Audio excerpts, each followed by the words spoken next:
All right, let's expand on Wegener's theory a bit. Later on, especially in the 1960s, we're going to find a little more evidence and say, hey, Wegener was actually someone worth listening to, even though he wasn't really accepted in the early 1900s during his time of the publication of his book.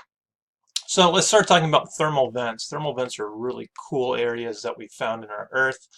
They're going to be deep under the ocean, where a lot of unique organisms are going to rely off of the heat and temperatures and gases that are going to come out of these things. So what's going to happen at hydrothermal vents or thermal vents? Under the water, water is going to seep into these cracks in the crust, and water is going to be heated by the contact of the hot material from the mantle. And this is actually going to provide some of the best evidence for Wegener's work, like I mentioned before, is going to be found down at these hydrothermal vents. This all started back in the 1900s with sonar came along, and we started mapping the ocean floor.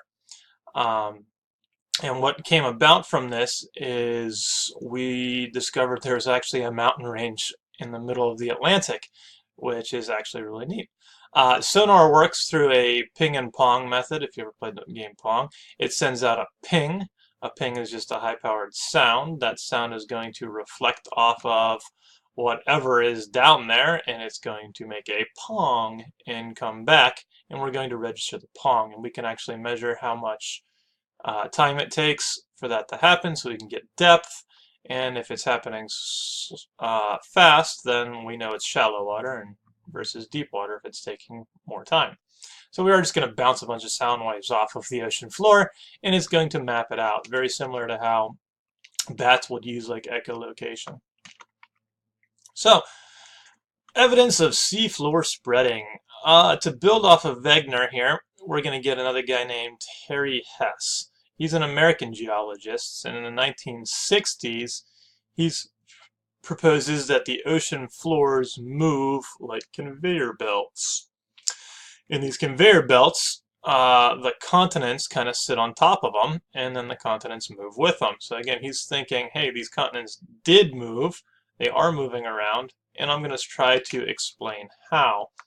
So one of the ways they're going to move is through seafloor spreading. At this mid-ocean ridge, so at this mountain range that's going through the ocean, in these hydrothermal vents, molten material is going to rise from the mantle. It's going to cause an eruption.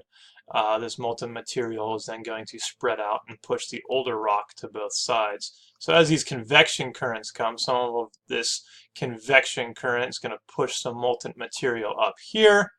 It's going to sprout out of the vent, go to the side of it, but whatever's there already, it's going to push out of its way, and it's going to move along the plate. So it'll move in both directions here. That's what we call seafloor spreading. Molten material is going to cool. It's going to form strips of solid rock. Obviously, once we reach that water, it cools very rapidly. And we're going to get kind of rock that looks kind of like squeezing toothpaste out. Kind of smooth rock that does that. And that rock is then going to push the existing rock out of its way.